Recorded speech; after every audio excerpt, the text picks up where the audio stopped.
നമസ്കാരം, വാർത്തകൾ ഇതുവരെയിലേക്ക് സ്വാഗതം. കൊച്ചിയിൽ ഹൈബ്രിഡ് കഞ്ചാവുമായി സംവിധായകർ അറസ്റ്റ്. സംവിധായകരായ ഖാലിദ് റഹ്മാൻ, അഷ്റഫ് ഹംസ എന്നിവരെയാണ് എക്സൈസ് സ്പെഷ്യൽ സ്ക്വാഡ് പിടികൂടിയത്. ഒപ്പമുണ്ടായിരുന്ന ഷാലിഫ് മുഹമ്മദ് എന്നയാളും അറസ്റ്റിൽ. കേസിൽ ഛായാഗ്രഹകൻ സമീർ താഹിറിനെ എക്സൈസ് ചോദ്യം ചെയ്യും. സമീർ താഹിറിന്റെ ഫ്ളാറ്റിൽ വെച്ച് ലഹരി ഉപയോഗിച്ച സാഹചര്യത്തിലാണ് തീരുമാനം.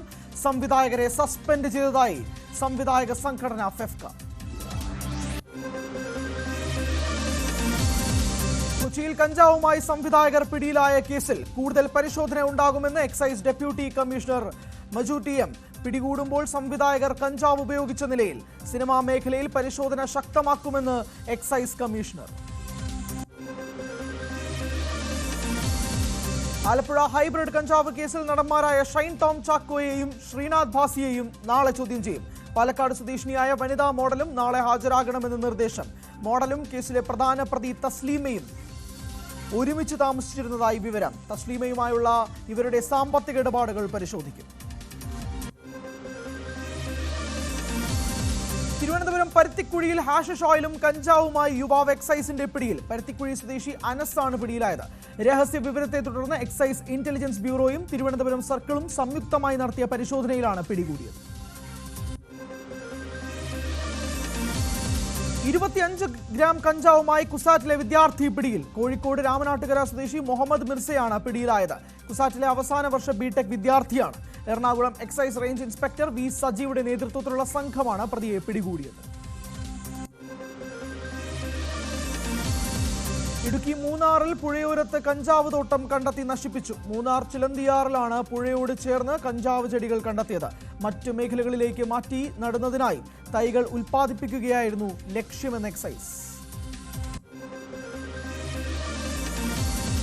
LSD സ്റ്റാമ്പുമായി കൊച്ചിയിൽ 19കാരൻ പിടിയിൽ. എളമക്കര തന്നിക്കൽ ലൈനിൽ നടത്തിയ പരിശോധനയിലാണ് എളമക്കര സ്വദേശി അതുൽ കൃഷ്ണ പിടിയിലായത്. ഇയാളിൽ നിന്നും 16 LSD stamp, 8 gram hashish oil എന്നിവ കണ്ടെടുത്തു. ഒമാനിൽ നിന്ന് കാർഗോ വഴി 1.5 കിലോ MDMA കടത്തിയ കേസിൽ അന്താരാഷ്ട്ര ലഹരി കടത്ത് സംഘത്തിലെ 2 പേർ കൂടി പിടിയിലായി. കോഴിക്കോട് ബേപ്പൂർ സ്വദേശി കല്ലിങ്കൽ മുഹമ്മദ് സനൽ, കൊണ്ടോട്ടി നെടിയിരുപ്പ് സ്വദേശി നാഫിദ് എന്നിവരാണ് പിടിയിലായത്. ഇതോടെ ഈ കേസിൽ അറസ്റ്റിലായ പ്രതികളുടെ എണ്ണം 3 ആയി. കൊണ്ടോട്ടി സ്വദേശിയുടെ വീട്ടിൽ നിന്നും പാഴ്സലാക്കിയ നിലയിൽ MDMA പിടികൂടിയത് കഴിഞ്ഞ മാസം.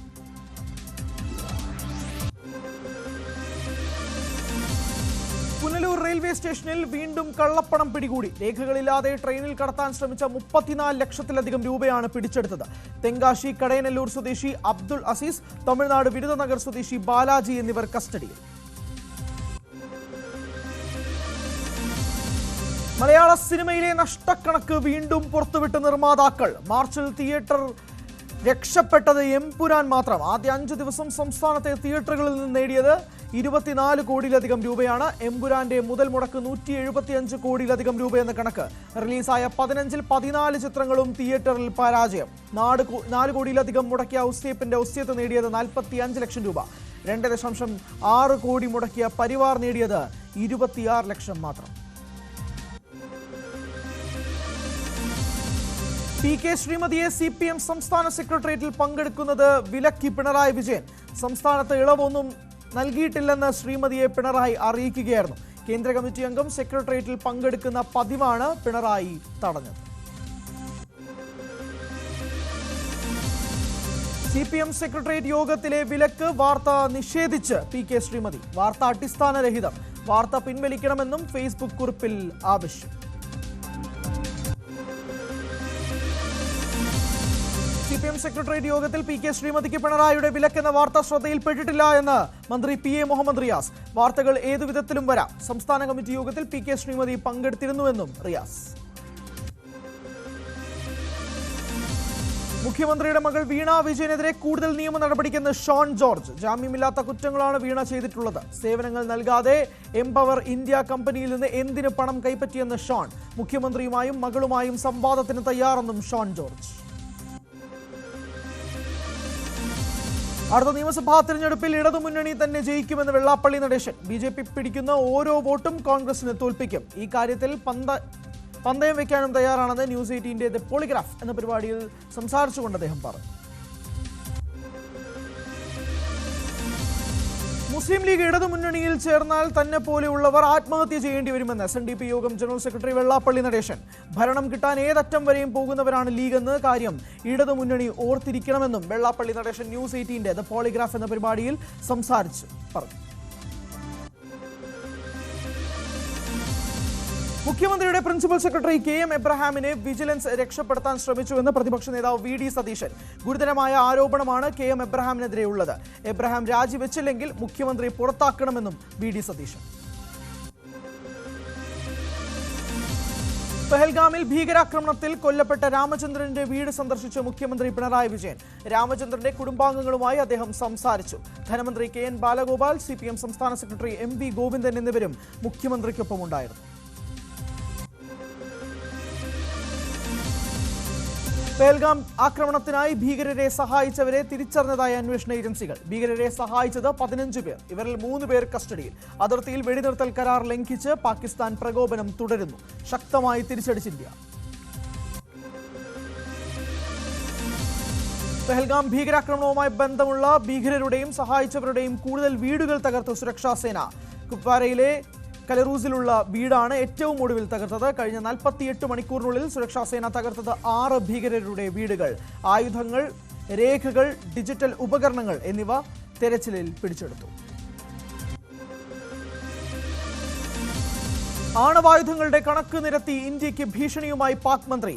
130 ആണവായുധങ്ങളും ഖോറി അടക്കമുള്ള മിസൈലുകളും പാകിസ്ഥാൻ ഇന്ത്യക്ക് വേണ്ടി മാത്രം സൂക്ഷിച്ചിട്ടുള്ളതാണെന്ന് ഹനീഫ് അബ്ബാസി പ്രതികരിച്ചു. പാകിസ്ഥാനുള്ള ജലവിതരണം നിർത്തിയാൽ ഇന്ത്യ യുദ്ധത്തിന് തയ്യാറാകണമെന്നും ഹനീഫ് അബ്ബാസി. പഹൽഗാം ഭീകരാക്രമണത്തെ ശക്തമായി അപലപിച്ച് UN. ഭീകരാക്രമണത്തിന്റെ ഉത്തരവാദികളെ കണ്ടെത്തണമെന്നും സഹായം നൽകിയവരെയും ആസൂത്രണം ചെയ്തവരെയും നിയമത്തിന് മുന്നിൽ കൊണ്ടുവരണമെന്നും UN രക്ഷാസമിതി. UNലെ ഫ്രഞ്ച് അംബാസിഡറാണ് രക്ഷാസമിതിക്ക് വേണ്ടി പ്രസ്താവന ഇറക്കിയത്.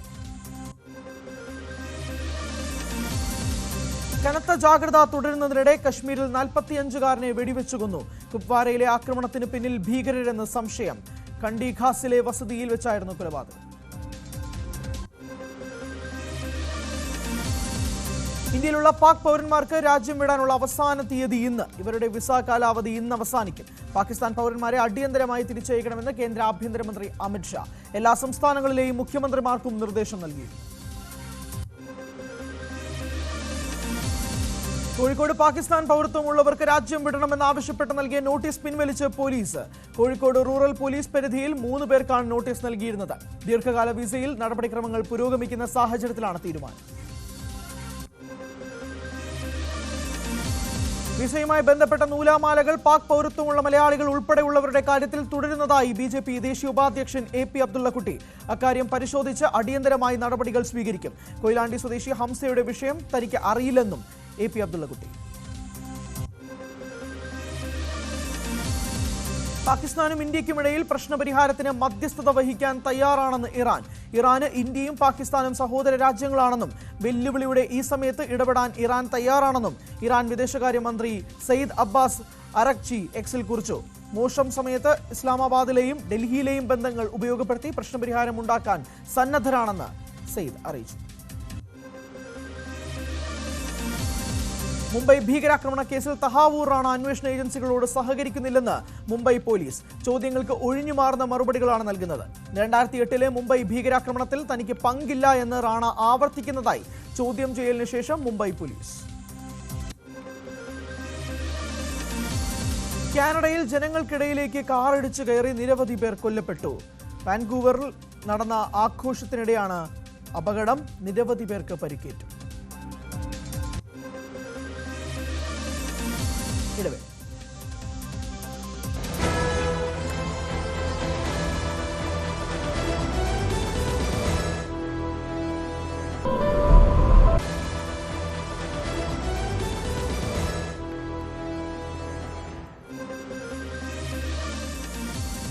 കോഴിക്കോട് പാലക്കോട്ട് വയലിൽ സംഘം ചേർന്ന് യുവാവിനെ കൊലപ്പെടുത്തിയ സംഭവത്തിൽ അച്ഛനും 2 മക്കളും ഉൾപ്പെടെ 3 പേർ കസ്റ്റഡിയിൽ. അമ്പലക്കണ്ടി സ്വദേശി സൂരജാണ് കൊല്ലപ്പെട്ടത്. കോളേജിൽ വാഹന പാർക്കിംഗുമായി ബന്ധപ്പെട്ട് സൂരജിന്റെ സുഹൃത്തുമായുണ്ടായ തർക്കം കൊലപാതകത്തിലേക്ക് എത്തുകയായിരുന്നു. കോട്ടയം പാലായിൽ ഒരാളെ കുത്തിക്കൊന്നു. പാലാ വള്ളിച്ചിറ സ്വദേശി ബേബിയാണ് മരിച്ചത്. സുഹൃത്തുമായി ഉണ്ടായ വാക്കുതർക്കം കൊലപാതകത്തിൽ കലാശിക്കുകയായിരുന്നു. കോട്ടയം തിരുവാതുക്കൽ കൊല്ലപ്പെട്ട TK വിജയകുമാർ, ഡോക്ടർ മീര ദമ്പതിമാരുടെ സംസ്കാരം ഇന്ന് നടക്കും. വൈകിട്ട് 3-ന് വീട്ടുവളപ്പിലാണ് സംസ്കാരം. കുടുംബത്തിന്റെ ഉടമസ്ഥതയിലുള്ള ഇന്ദ്രപ്രസ്ഥം ഓഡിറ്റോറിയത്തിൽ മൃതദേഹം പൊതുദർശനത്തിന് വയ്ക്കും. കോട്ടയം പാറപ്പാടം ദേവീക്ഷേത്രത്തിൽ മോഷണം. ക്ഷേത്രത്തിന്റെ ചുറ്റുമതിലിനുള്ളിൽ സൂക്ഷിച്ചിരുന്ന 26 തൂക്കുവിളക്കുകൾ മോഷണം പോയി. 47 വിളക്കുകൾ ഉണ്ടായിരുന്നതിൽ 21 എണ്ണം അഴിച്ചുവെച്ചെങ്കിലും കവർന്നെടുക്കാൻ സാധിച്ചില്ല. പുലർച്ചെ 2 മണിയോടെയാണ് സംഭവം നടന്നത്.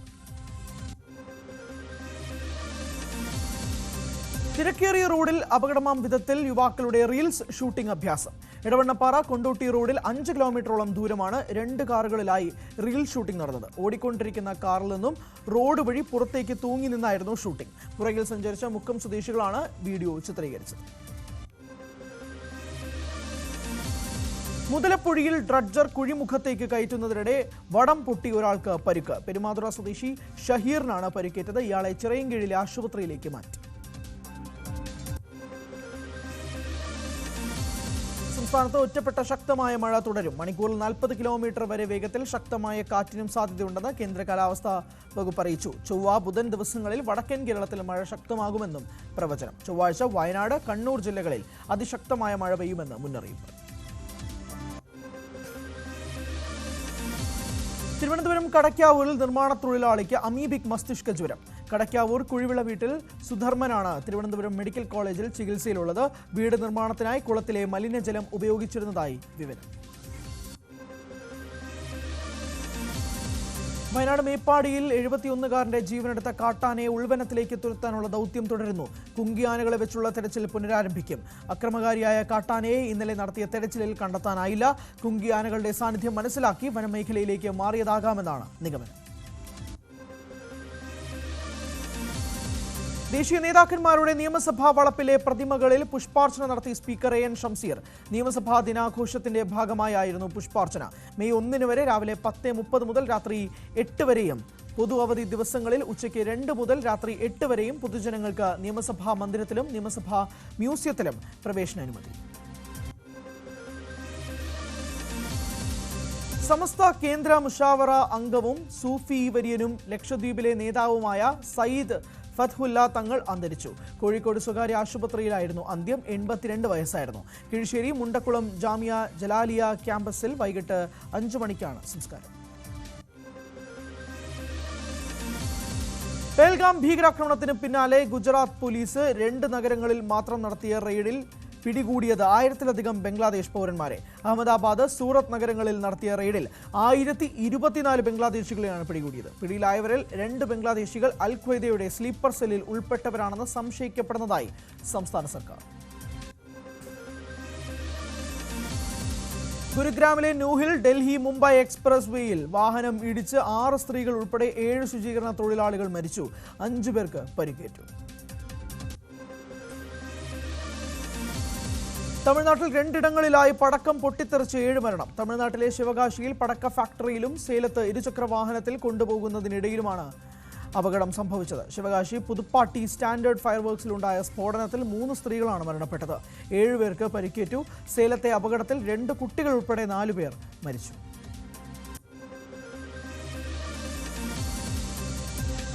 ലോകത്തിലെ ഏറ്റവും വലിയ അഡ്രിനലിൻ ട്യൂമർ നീക്കം ചെയ്ത് ഡൽഹി സഫ്ദർജംഗ് ആശുപത്രി.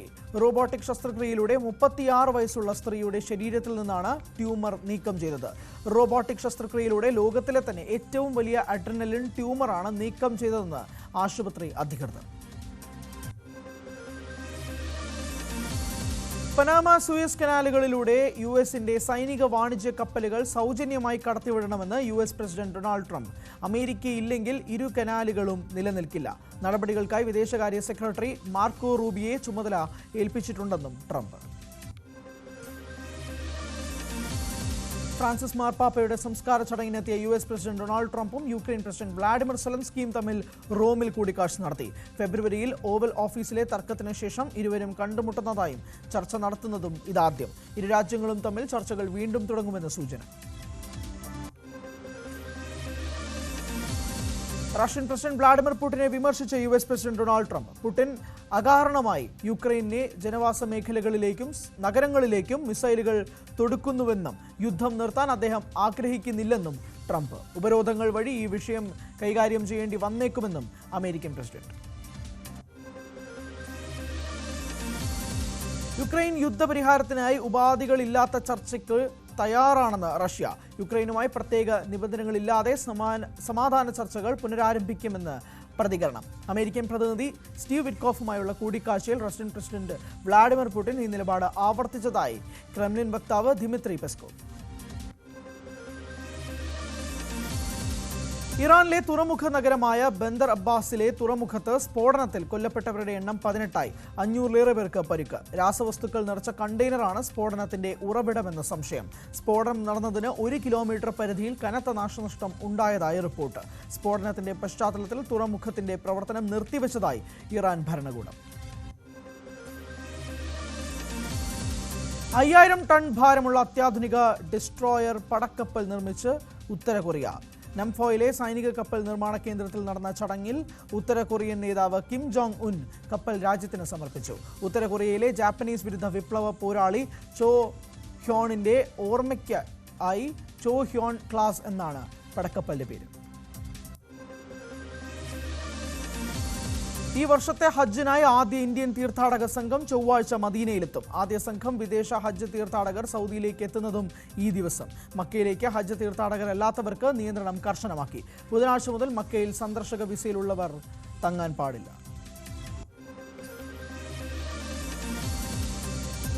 പാലക്കാട് സ്വദേശി അബുദാബിയിൽ വാഹനാപകടത്തിൽ മരിച്ചു. വെല്ലപ്പുഴ കാണിത്തോട്ടി കുഞ്ഞി മുഹമ്മദ് ഹാജിയുടെ മകൻ സുബൈർ എന്ന ബാബുവാണ് മരിച്ചത്. സുബൈർ ഓടിച്ച കാറിന് പിന്നിൽ മറ്റൊരു വാഹനം ഇടിച്ചായിരുന്നു അപകടം. കുവൈത്തിൽ നിന്ന് നാട്ടിലേക്കുള്ള യാത്രയ്ക്കിടെ മലയാളി യുവാവ് മരിച്ചു. ഫോർട്ട് കൊച്ചി പള്ളുരുത്തി സ്വദേശി അറക്കൽ വീട്ടിൽ അനൂപ് ബെന്നിയാണ് മരിച്ചത്. കുവൈത്ത് കൊച്ചി വിമാനത്തിൽ യാത്ര തിരിച്ചപ്പോഴായിരുന്നു സംഭവം. തുടർന്ന് വിമാനം മുംബൈയിൽ ഇറക്കി. കസബയിൽ വാഹനാപകടത്തിൽ കൊല്ലം സ്വദേശി മരിച്ചു. അഞ്ചൽ സ്വദേശി ജിത്തു കൃഷ്ണനാണ് മരിച്ചത്. 2 കാറുകൾ തമ്മിൽ കൂട്ടിയിടിച്ച് കത്തുകയായിരുന്നു. കഴിഞ്ഞ സാമ്പത്തിക വർഷത്തിലെ അവസാന 3 മാസക്കാലയളവിൽ രാജ്യത്തെ മുൻനിര വാഹന കമ്പനിയായ മാരുതി സുസുക്കിക്ക് നഷ്ടം. മാരുതിയുടെ അറ്റദായം 1% ഇടിഞ്ഞ് 3911 കോടി രൂപയിലെത്തി. കമ്പനിയുടെ വരുമാനം ജനുവരി മുതൽ മാർച്ച് വരെയുള്ള കാലയളവിൽ മൊത്തം വരുമാനം 6.4% ഉയർന്ന് 40,920 കോടി രൂപയായി. കഴിഞ്ഞ സാമ്പത്തിക വർഷത്തെ കമ്പനിയുടെ അറ്റാദായം 7.5% ഉയർന്ന് 14,500 കോടി രൂപയായി. Copa del Rey El Clasico ഫൈനലിൽ കപ്പുയർത്തി ബാഴ്സ. കലാശ പോരാട്ടത്തിൽ 2-3 ഗോളുകൾക്ക് റയൽ മാഡ്രിഡിനെ തോൽപ്പിച്ചു. ബാഴ്സയ്ക്കായി ഗോളുകൾ നേടിയത് പെഡ്രിയും ഫെറാൻ ടോറസും യൂൾസ് കൂഞ്ചോയും. കോപ്പ ഡെൽ റേയിൽ ബാഴ്സയ്ക്ക് ഇത് 32ാം കിരീട നേട്ടം. IPL-ൽ ഇന്നത്തെ ആദ്യ മത്സരത്തിൽ മുംബൈ ഇന്ത്യൻസ് ലക്നൌ സൂപ്പർ ജയൻസിനെ നേരിടും. പോയിന്റ് പട്ടികയിൽ ആദ്യ 4-ലെത്താൻ ഇരു ടീമുകൾക്കും വിജയം അനിവാര്യമാണ്. വൈകിട്ട് 3:30 വാങ്കഡെ സ്റ്റേഡിയത്തിലാണ് മത്സരം. IPL-ലെ 2ാം മത്സരത്തിൽ ഡൽഹി ക്യാപിറ്റൽസ് റോയൽ ചലഞ്ചേഴ്സ് ബാംഗ്ലൂരിനെ നേരിടും. ജയിച്ചാൽ ഇരു ടീമിനും പോയിന്റ് പട്ടികയിൽ 1-ാമതെത്താം. രാത്രി 7:30 ഡൽഹിയിലാണ് മത്സരം.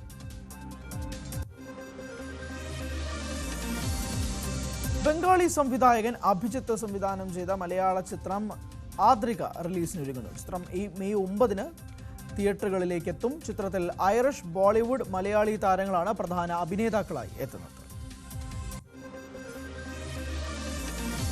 മാത്യു തോമസിനെ നായകനാക്കി ദിലീഷ് കരുണാകരൻ സംവിധാനം ചെയ്യുന്ന ചിത്രം ലൗലിയുടെ ട്രെയിലർ പുറത്ത്. ഈച്ചയും ബോണി എന്ന യുവാവും തമ്മിലുള്ള ബന്ധത്തെക്കുറിച്ചാണ് ചിത്രം പറയുന്നത്. മെയ് 2 ചിത്രം റിലീസിനെത്തുന്നത്. ചിത്രത്തിൽ മനോജ് കെ ജയൻ മറ്റൊരു പ്രധാന കഥാപാത്രത്തെ അവതരിപ്പിക്കുന്നു. മോഹൻലാൽ തരുൺ മൂർത്തി ചിത്രം തുടരും. ആദ്യ ദിന കളക്ഷൻ റിപ്പോർട്ട് പുറത്ത്. ആഗോളതലത്തിൽ ചിത്രം 15.75 കോടി രൂപ നേടിയെന്ന കണക്കുകൾ. കേരളത്തിൽ നിന്നും ചിത്രം 5.25 കോടിയാണ് നേടിയിരിക്കുന്നത്. ഇന്ത്യയിൽ നിന്നുള്ള ആകെ ഗ്രോസ് 6 കോടിയുമാണ്. ഓവർസീസ് കളക്ഷനിൽ നിന്ന് മാത്രം ലഭിച്ചത് 10 കോടി രൂപ.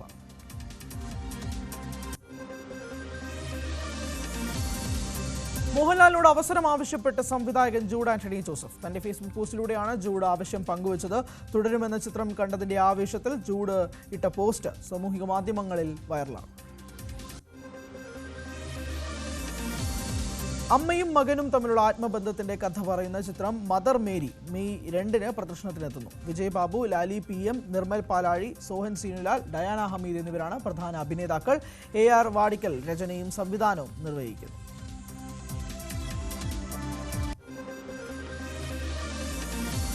വാർത്തകൾ ഇതുവരെ പൂർണ്ണമാകും. നമസ്കാരം.